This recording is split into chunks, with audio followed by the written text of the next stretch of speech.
everyone, and welcome to today's live broadcast, Personalizing Melanoma Management with Molecular Diagnostics, presented by Federico Monzon.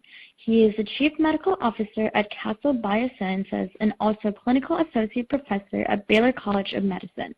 I am Marjorie Torres of LabRoots, and I'll be your moderator for today's event. We are delighted to bring you this educational web seminar presented by LabRoots.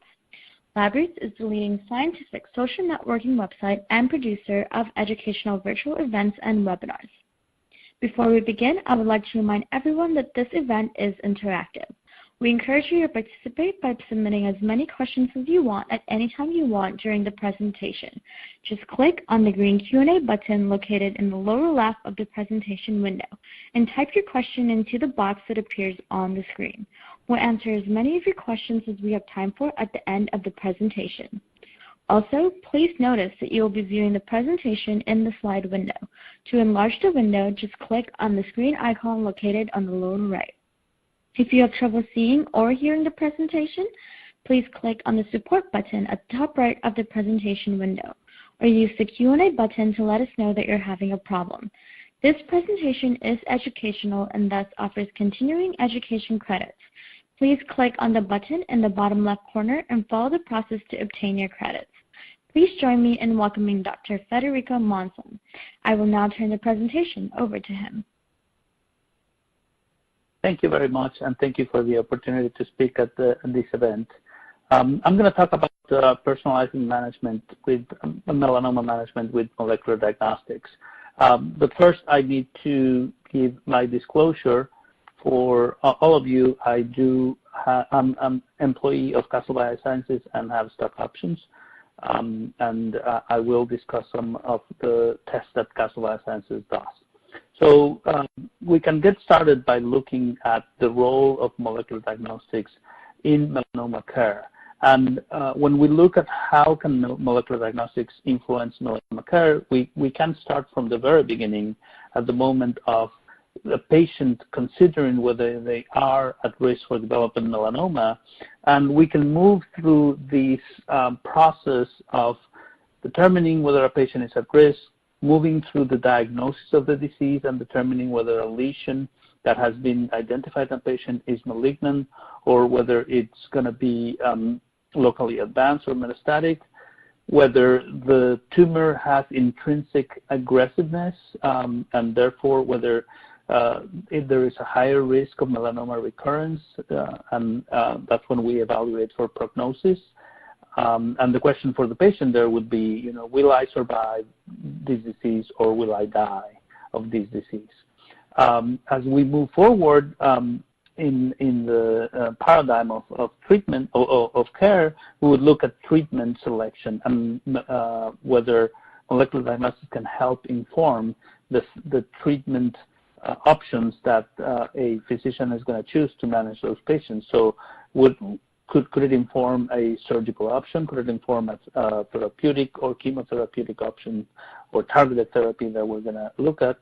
And then last, can it influence how we monitor the disease? After we start treatment, can molecular diagnostics help us better monitor disease, monitor for recurrence, and then us allowing to act early?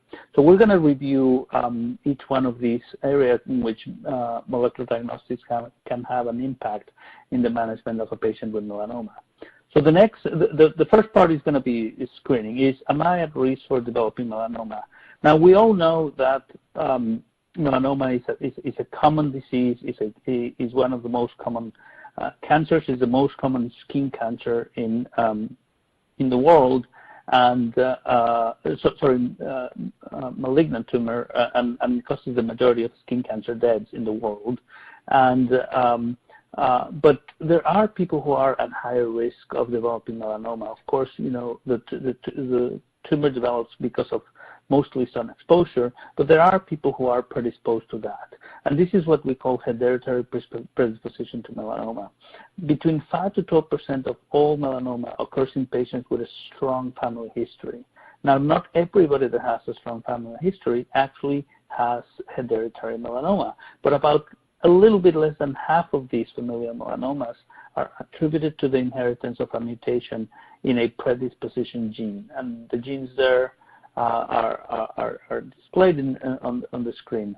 Now, most of the inherited melanomas, and they're associated with these ones. We'll review a little bit more of those, but CDKN2A is the main one. CDK4 is another fairly common one, in which mutations can lead to the development of melanoma or have a higher risk of developing melanoma. Now, when you have mutations in those genes, the presentation is mostly going to be by developing melanoma. But in addition to these melanoma-dominant genes, there's other genes in which melanoma is part of cancer syndromes. Some people don't know, but people who have mutations in BRCA1 or BRCA2 actually have a higher risk of developing melanoma. The same happens for other syndromes such as scleroderma pigmentosum, Cowden syndrome, and Lee-Fraumeni syndrome. All of these syndromes, while the main presentation are different types of tumors, they can also present with a higher risk of melanoma.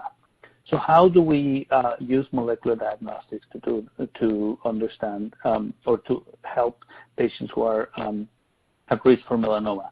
So the first thing is identifying which patient we're going to test. And what we're going to use, or what's been postulated, is the rule of threes. This is basically a rule which allows us to see or to identify people who might actually harbor a hereditary predisposition syndrome for melanoma. And you can see there that whether either the patient has 3 or more invasive melanomas in blood relatives, or 3 or more invasive melanomas in an individual, or more than 3 melanoma and pancreatic tumors or astrocytomas in first-degree relatives, then that's going to prompt us to think that these patients might have a hereditary predisposition for melanoma.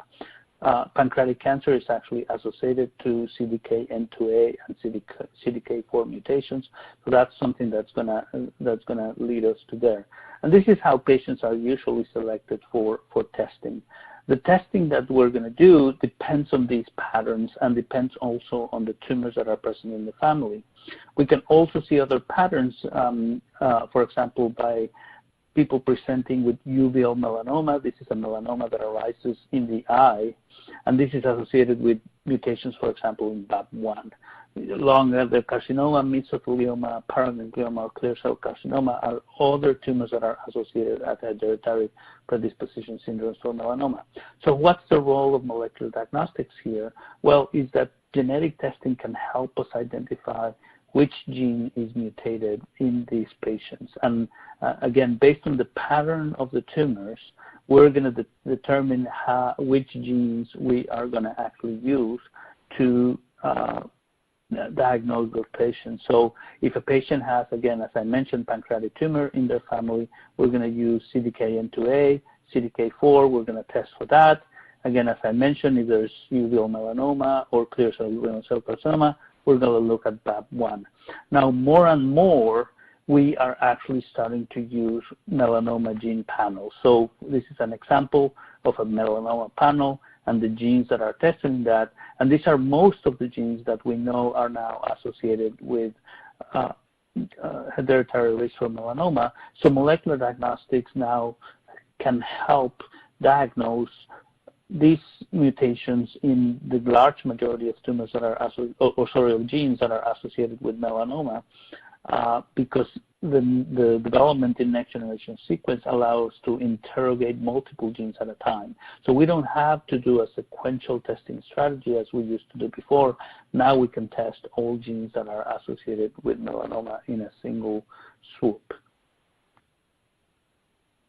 So that's how molecular diagnostics can help in defining whether a patient is at risk for melanoma.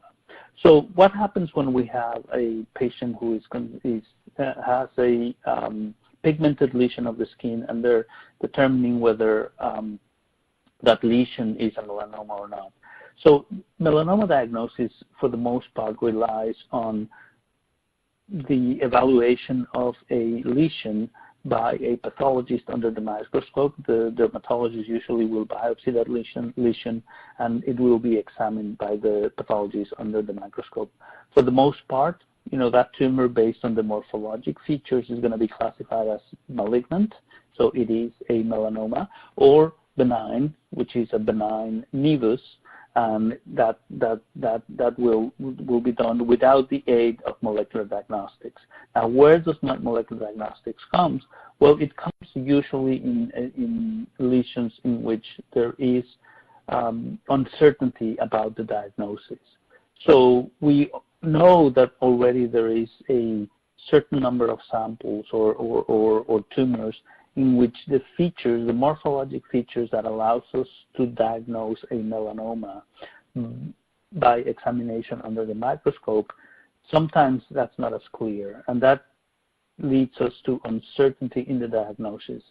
Also, apart from that, we also know that there is some discrepancy, as with every time that we have human intervention, and in this case it's pattern recognition through the pathologist, there is certain level of discordance. And there's several papers, as some of the ones described here, that show that the discordance is not that infrequent. And this is usually in cases that are difficult. This is not usually in the very clear cases that you can actually diagnose, everybody will diagnose.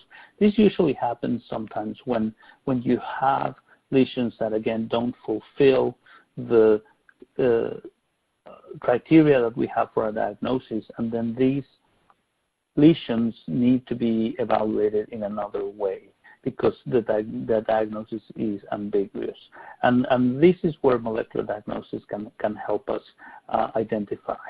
Before we go into that, I want to look a little bit at the taxonomy of melanocytic neoplasia and understand a little bit of the how the melanoma tumor generate, because this is what we're going to use to help diagnose melanoma by the use of molecular diagnostics.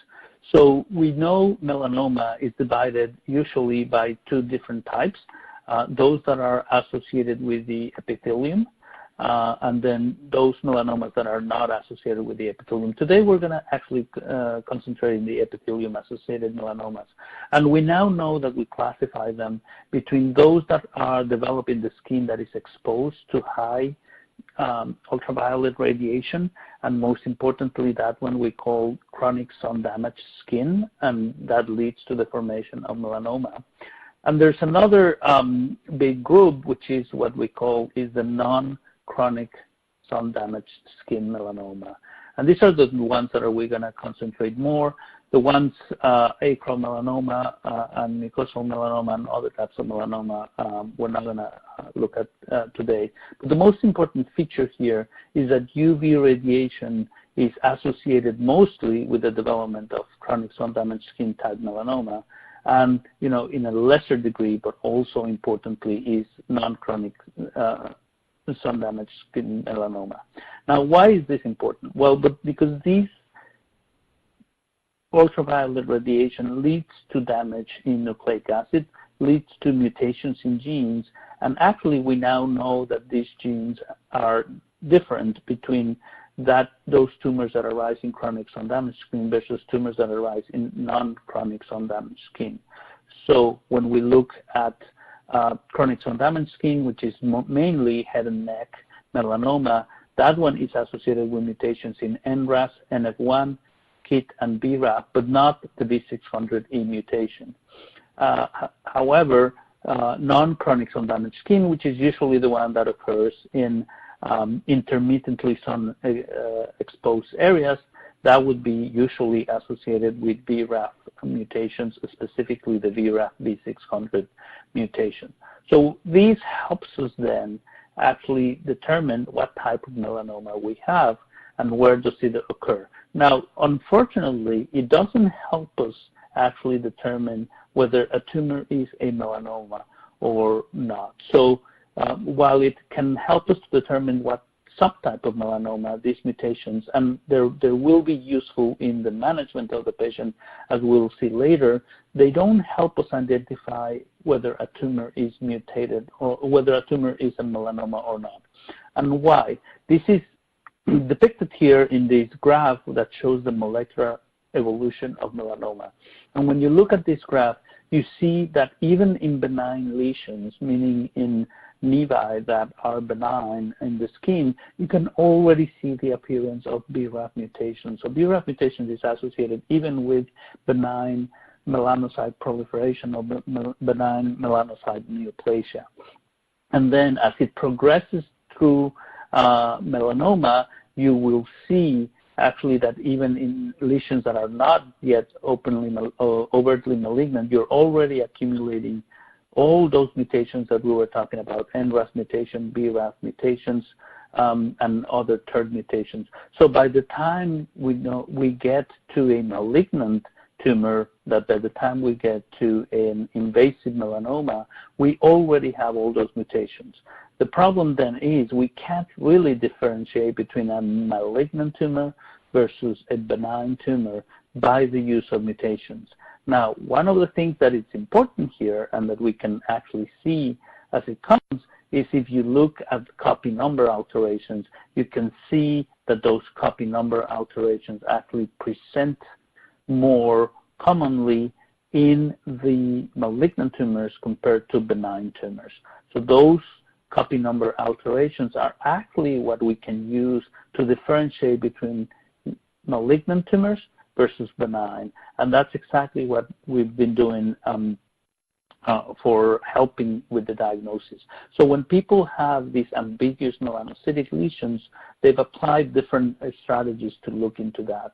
So this is a depiction of CGH arrays or copy number arrays in which you're looking at the entire chromosome, and you can see that melanomas have a high number of chromosome imbalances, meaning they have gains in chromosomes, in copies of certain areas of chromosome, and they have losses in certain copies of other chromosomes, while benign malignancies or benign melanocytic proliferations rarely have these.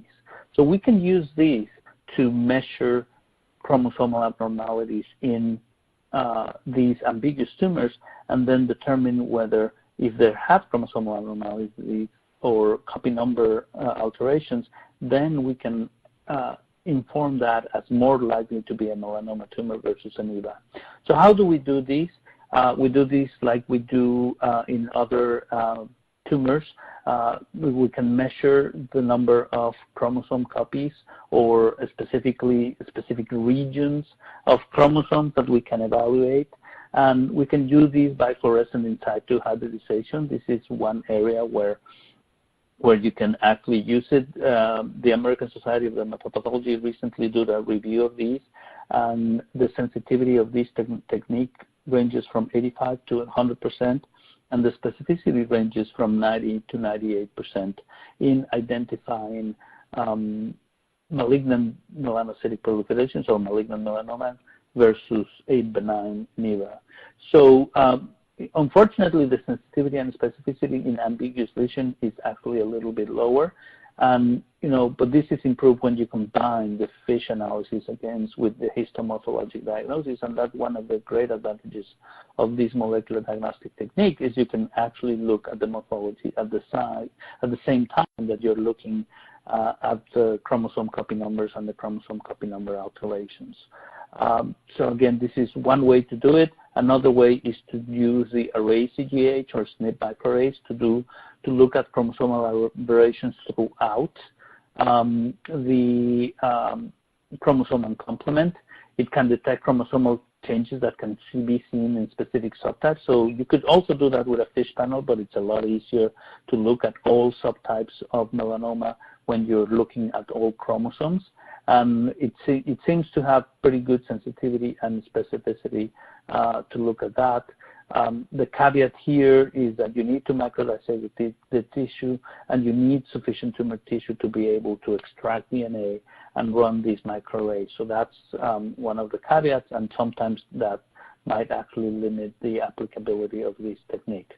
Another new technique that is being used is using gene expression profile. So this is looking at a messenger RNA expression profile, in this case 23 genes, in which the expression patterns differ from the benign tumors versus malignant melanoma.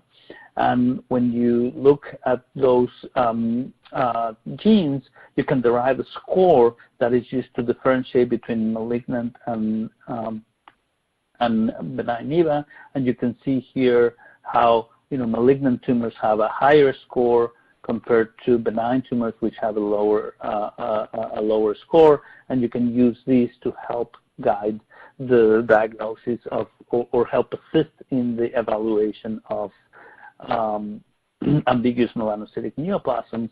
And it has a pretty good area under the curve of 0.96, with the studies today show a good sensitivity and good specificity for the diagnosis of melanocytic neoplasms here. And when it's been directly compared with fish, it's actually seen pretty good comparison with fish. There are certain types of melanocytic neoplasms that are not as well distinguished by this technology, or actually even other technologies. And they seem this new technology seems to be actually pretty equivalent to fish, and being able to be used in this regard. So, in terms of a summary of how molecular diagnostics can help here, now we have different options, and these are good for different things. So fish is good because it's targeted. It's a relatively accessible technique for most of us around the world.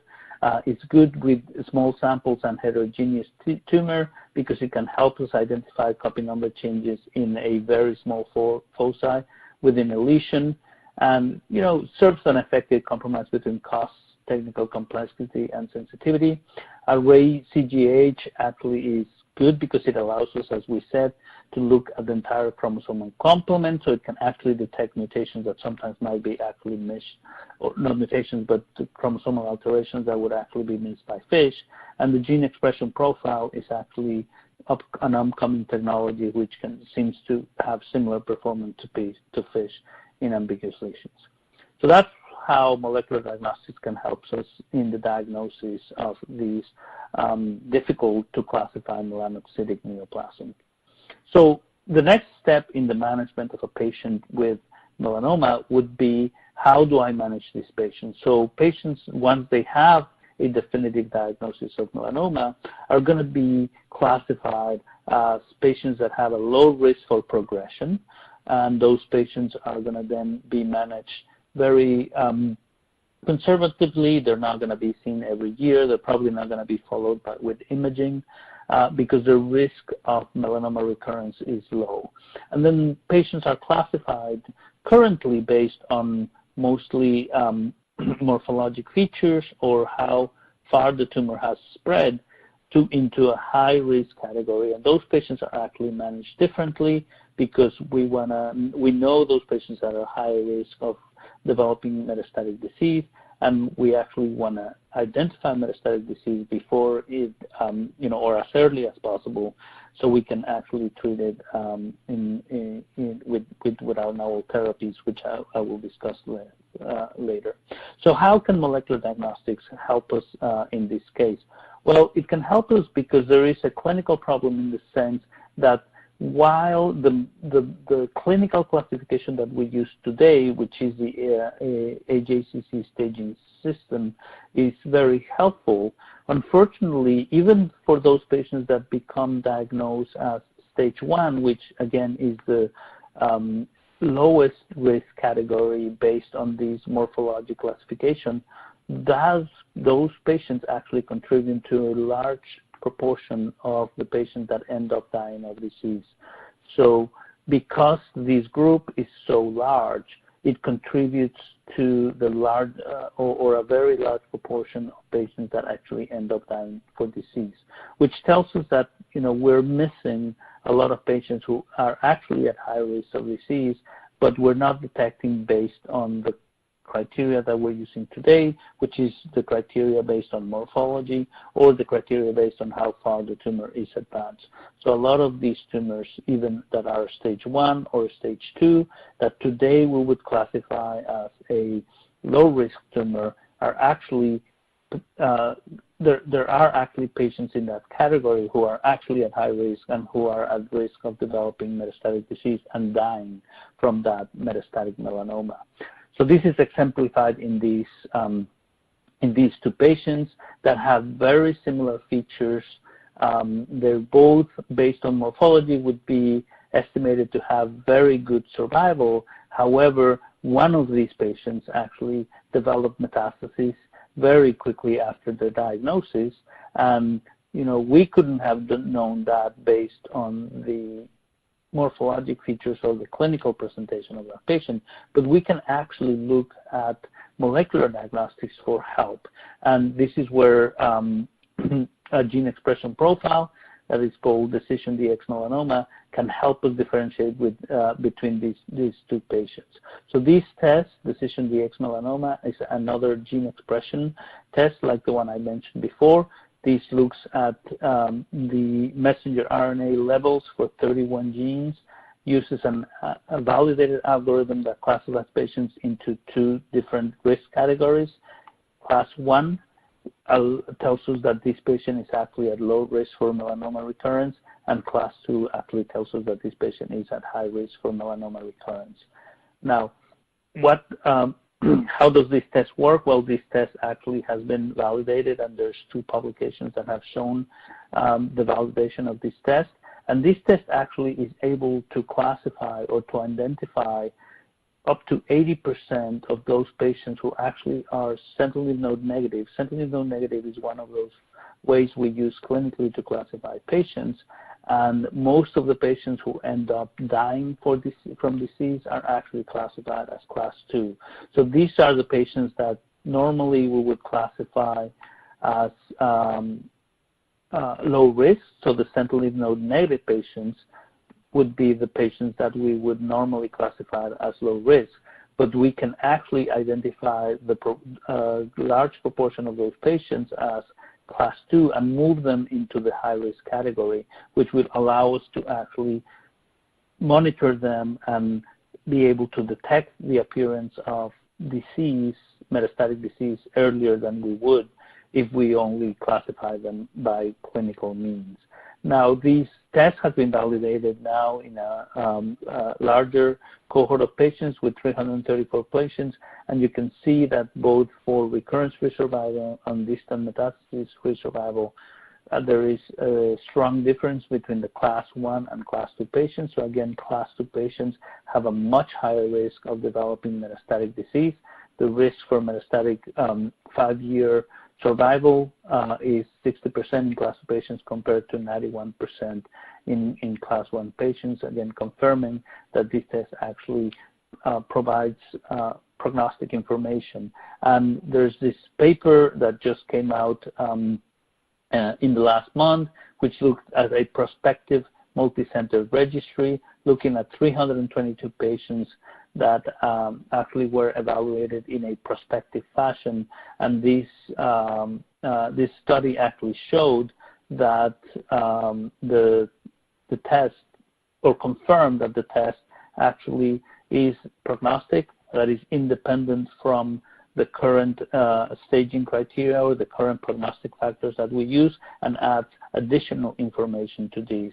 And there is now 6 studies totaling more than 1,100 patients, several archival studies that I discussed previously, and then now actually 3 prospective studies that have been presented either at different meetings or this new publication that I just described that shows that in a prospective, or at least in 3 prospective different cohorts, actually the test confirms the prognosis. Now, how do we use this test, or how do we use this information? How does molecular diagnostics here inform the management of the patients? Well, before having molecular diagnostics here to help guide management, we know that most patients with early stage cutaneous melanoma are going to be managed with low intensity guidelines.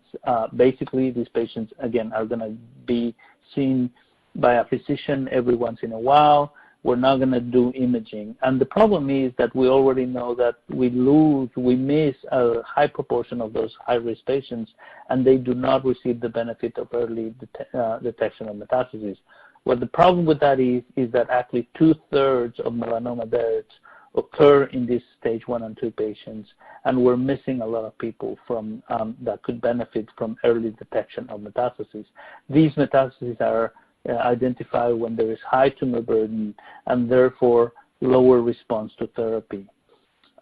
So how this test actually helps us improve that is that we can actually identify those patients who are from that low risk morphologic pool. We can actually identify those that actually have a high risk tumor biology, and by actually increasing surveillance in those patients who actually have high-risk tumor biology, we can actually detect those metastases early.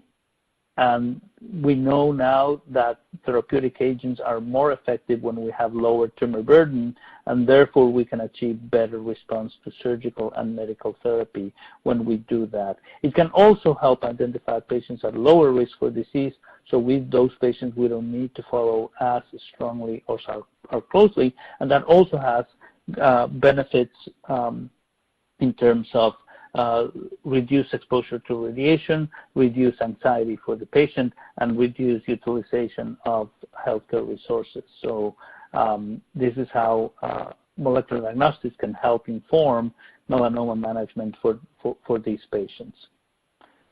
So let's move to the part of treatment selection. So once we have a patient who's been diagnosed, who we know whether they belong to the high risk or low risk category, we're going to follow those patients. And a few of them are going to develop metastatic disease. Now, how are we going to manage those patients? How are we going to do that? Well, this is probably one of the areas in which molecular diagnostics have had the most significant impact in the management on patients with melanoma. We already talked about the mutations that exist in cutaneous melanoma. We talked about the presence of BRAF mutations in tumors, and also about the presence of NRAS and other mutations. Well, today, the presence of BRAF mutation in tumors will actually be essential for the decision of making a treatment in patients with metastatic disease. We know, as we mentioned before, 50 to 60% of all melanomas harbor mutations in the codon 600 of the BRAF gene. And why that is important is because today we know that we have therapeutic agents, targeted agents that actually target those mutant BRAF and can actually achieve very high responses and can actually help manage those patients with metastatic disease.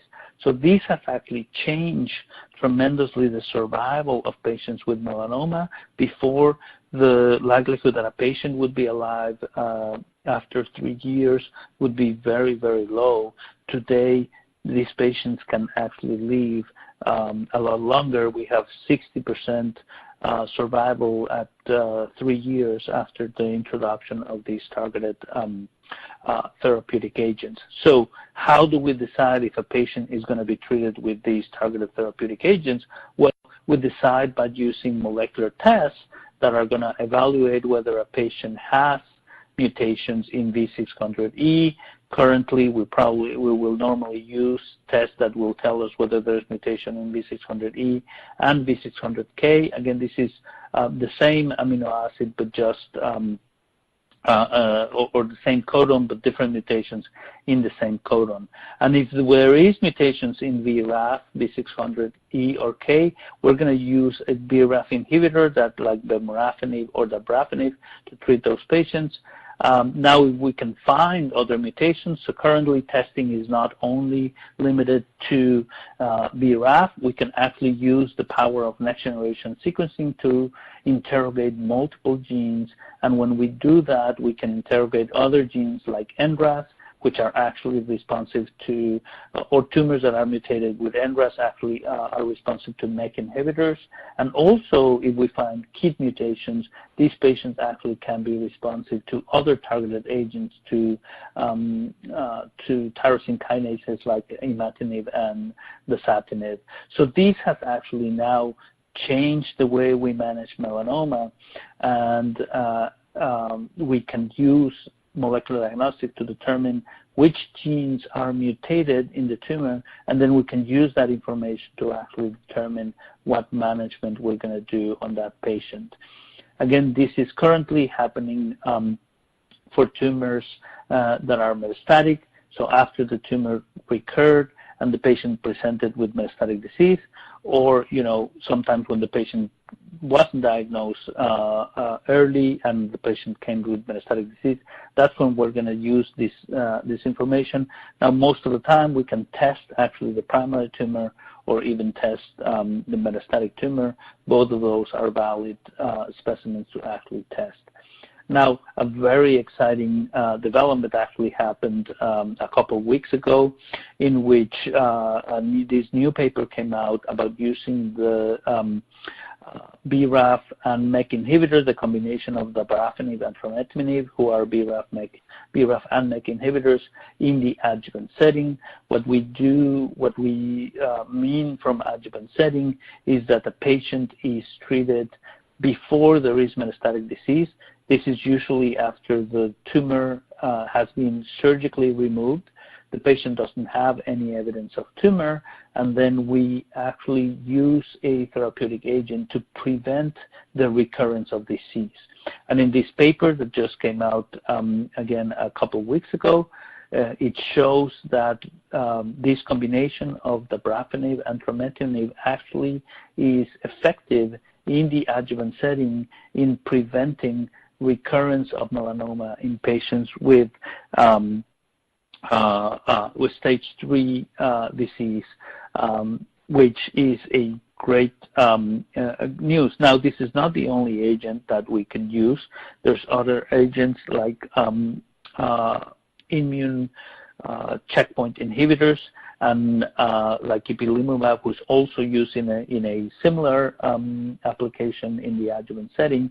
However, these agents actually are seem to be actually more effective in this population, and therefore this is very exciting. Now, again, this is in order to actually a patient qualify for being treated with this therapy, they need to actually be tested by a validated test for BRAF mutations, and that actually can help us then determine that that patient is eligible to be treated with these targeted agents. So this is really, really exciting. Now, how do we perform BRAF testing? For the most part, actually, I think around the world, a lot of people use PCR-based testing. You can look at multiple different mutations with PCRs. It's a relatively straightforward technique, and you can actually do that. Now, in many places, people are doing, as I mentioned before, next generation sequencing panels, because you can actually look at multiple different mutations for multiple oncogenes at the same time.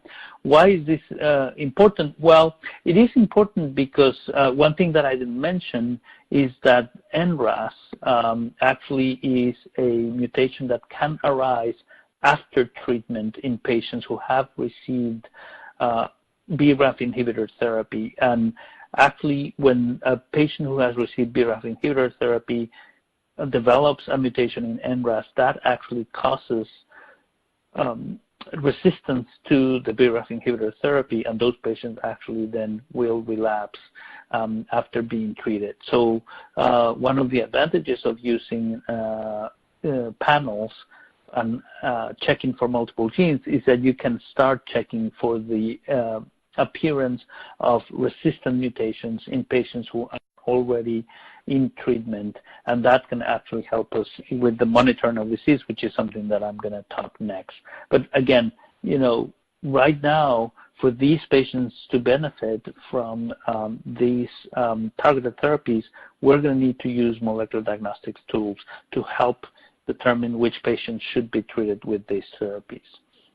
And then that's what takes us to the last section, which is monitoring of disease. This is how do we use molecular diagnostics to determine if a patient should remain on the drug that has been selected to treatment, on the melanoma treatment, if there's any need to change the treatment. As opposed to everything else that I have mentioned, actually, in this section, we are not yet there in terms of the current clinical use of this technology. This is sort of, what is coming in the future. Everything else that I mentioned before, all the analysis done for screening, for diagnosis, for prognosis, and for treatment selection, all of those are things that are currently already in use in our management of therapy. Now, monitoring disease or monitoring the response to therapy is really the next, or one of the next areas where there's exciting developments in melanoma. As I had mentioned before, we know that NRAS is actually a marker of resistance, and we can actually see these in these publications in which people have started using liquid biopsy, which is basically a blood test in which we start looking for mutations using the power of next-generation sequencing or the power of a digital PCR or other technology that allows us to detect circulating tumor DNA in the blood. And when we can detect this circulating tumor DNA, we can monitor for the appearance of mutations that are associated with resistance. So we can see here, for example, in a patient that has a BRAF mutation, we can see the disappearance of the BRAF mutations as we start the management with dabrafenib and trametinib. But then we start seeing in the blood the appearance of the mutation coming back, and also we can see that the mutation, the NRAS mutation, comes up, and we can see that that patient actually is not responding to therapy and now has a resistant mutation in there. Here we can see again a patient that in this case was treated with immunotherapy. There was response to the immunotherapy. We could monitor that response, even though it's not a targeted therapy, it's an immune checkpoint inhibitor therapy. We can actually monitor that response by looking at the level of BRAF in the blood, of the BRAF mutation in the blood, and then we can see how that patient, relapsed and ended up with a lot of BRAF mutation in the blood.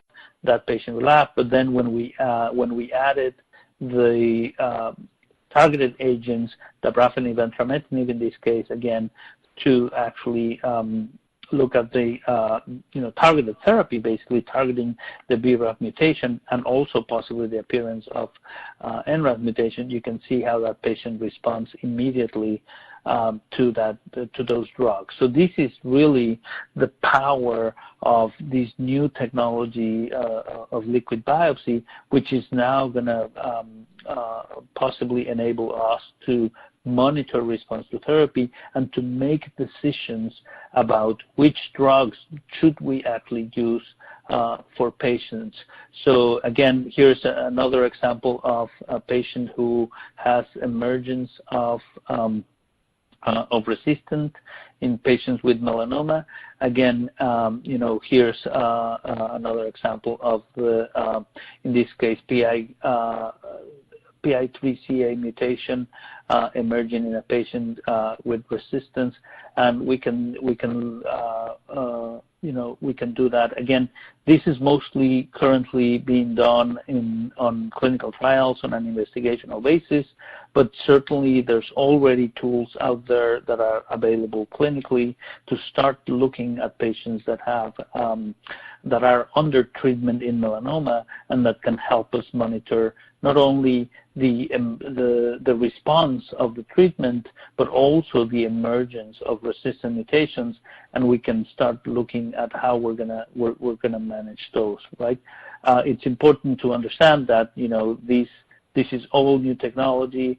We still don't know how well we're going to be able to use this to change therapies and to change management, but certainly it's a tremendously promising technology that we think from our molecular diagnostics laboratories are going to be able to help address the issues in this area of melanoma management, which is monitoring disease and being able to help plan the management of patients with metastatic disease in a more rational way, because we would be understanding what the molecular basis of that recurrence is, what the molecular basis of resistance for therapy is going to be. So this is really, again, to me, an exciting time. All of these advances in melanoma that we know have occurred basically within the last decade.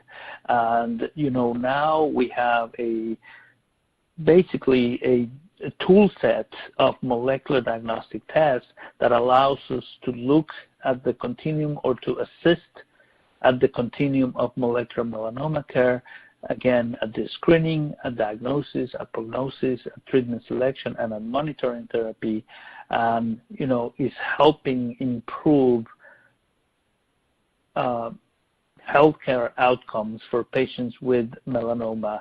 So the survival or the expectation for melanoma patients a few years ago was very dim. Once you had metastatic disease, it was very it was expected that most patients were gonna die, but now we have tools. We have tools to help identify those patients at risk. We have tools to help determine, if we have a lesion that is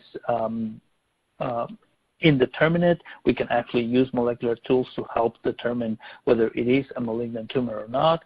Again, we can help determine if that tumor that patient have is a tumor that is actually a biologically aggressive tumor versus a biologically indolent tumor, and we can make decisions about management for that patient based on that. We can use molecular diagnostics to determine what type of therapy are we going to use, what therapeutic option we're going to use for those patients.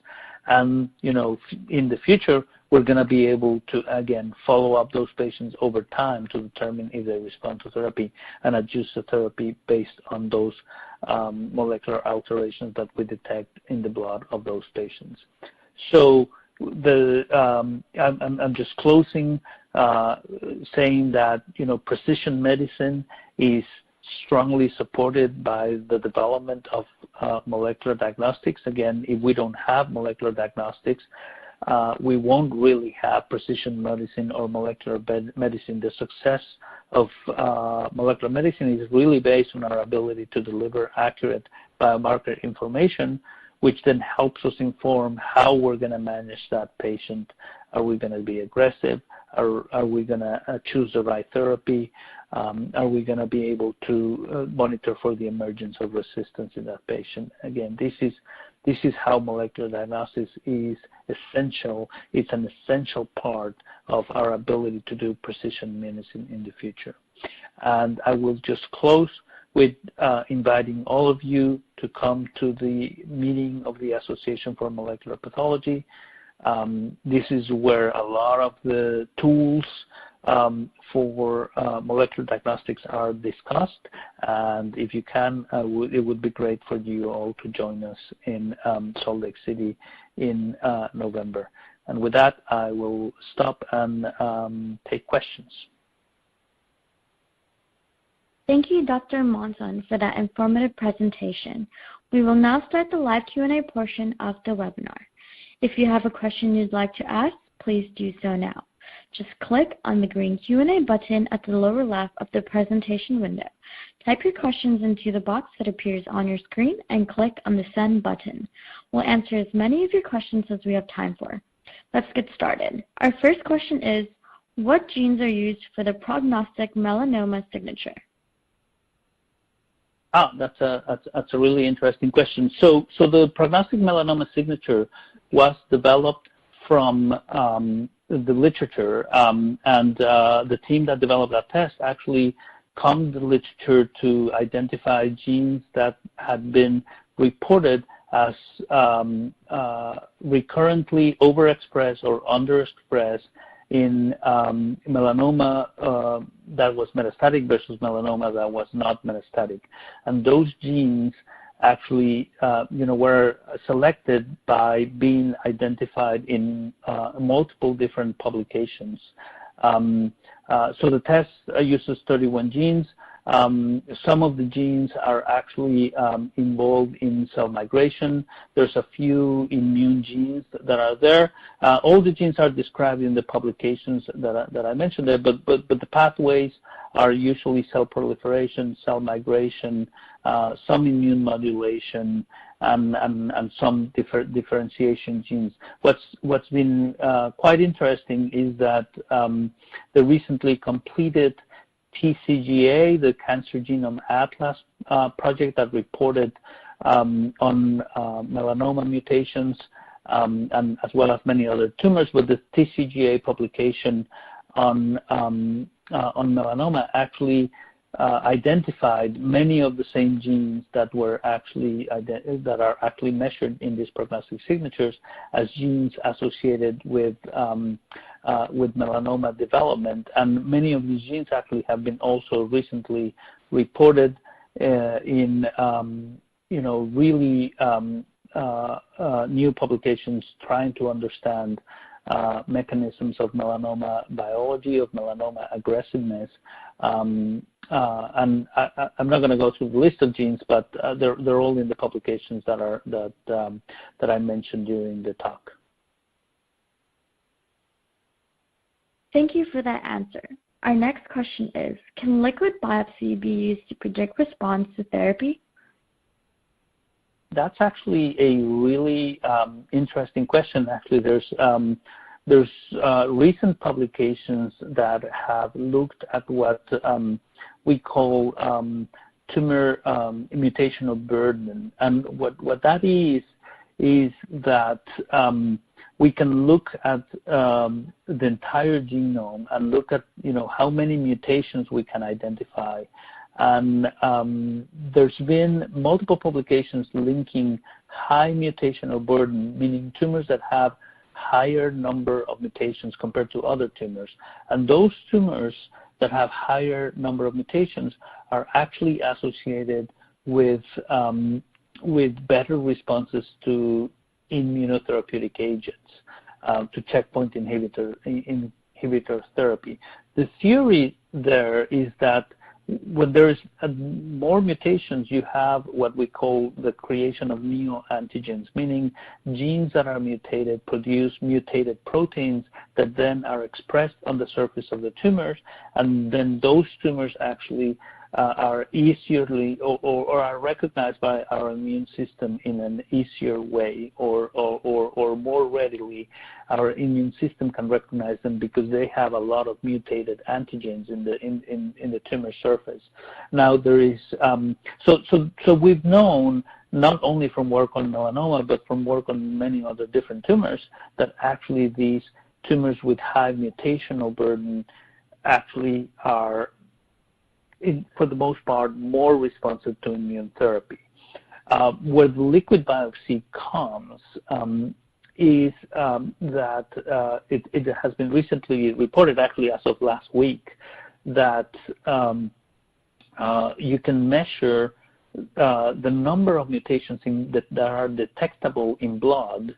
And for that, you need one of these assays that is actually, looks at many genes and not just a few genes. But you can measure the number of mutations that are detectable by blood.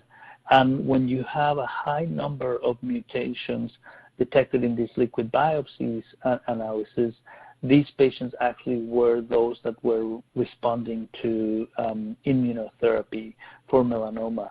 So again, this is a fairly new development, very exciting, because that means that we could use these new molecular diagnostic tools like liquid biopsy to really look at the number of mutations in the blood and perhaps help select which patients are going to be candidates for immune therapies, checkpoint inhibitors, and therefore who can actually benefit from those drugs. So very, very exciting developments. I would like to once again thank Dr. Federico Monzon for his presentation. I would also like to thank LabRoots for making this educational webcast possible. Before we go, I want to let everyone know that today's webcast will be available for on-demand viewing through January of 2017. You will receive an email from LabRoots letting you know when this webcast will be available for replay. Please share that announcements with your colleagues who may have missed today's live event. That's all for now. Thank you for joining us, and we hope to see you again soon. Goodbye.